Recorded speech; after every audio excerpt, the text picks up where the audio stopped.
ইস, কি মেঘলা আকাশ, সাথে ঝোড়ো হাওয়া। তারপর রাত 9টা, নিঘাত বৃষ্টি হবে। একটাও রাইড রিকোয়েস্ট অ্যাকসেপ্ট করলো না। অবশেষে সোমনাথ হাজরা রিকোয়েস্ট অ্যাকসেপ্ট করলো। 15 মিনিট অপেক্ষা করার পর চলে এলো বাইক। বাহ, ছেলেটাকে বেশ ভালো দেখতে তো, বেশ হ্যান্ডসাম। দেখে ভদ্র ফ্যামিলির ছেলে বলেই মনে হলো। চেক শার্ট আর ফর্মাল প্যান্ট। আমি বসে পড়লাম।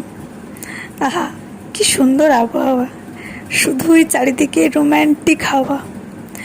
আমি মনে মনে চাইছিলাম সোমনাথ যেন নিজে থেকেই কথা বলে আমার সাথে।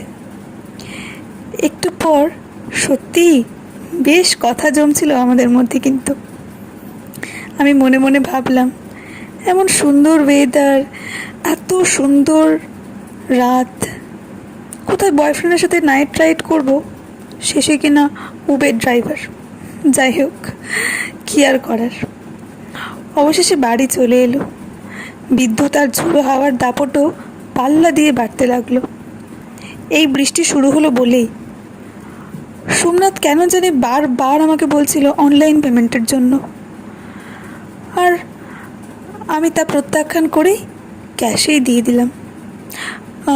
34 টাকা হয়েছিল, আমি 40 টাকা দিয়ে দিলাম। ও চেঞ্জ দিতে যাচ্ছিল, কিন্তু আমি ওকে থামিয়ে দিয়ে বললাম, আরে নিয়ে নিন, এত রাতে এত কষ্ট করে নিয়ে এলেন, এটুকু আর চেঞ্জ দিতে হবে না।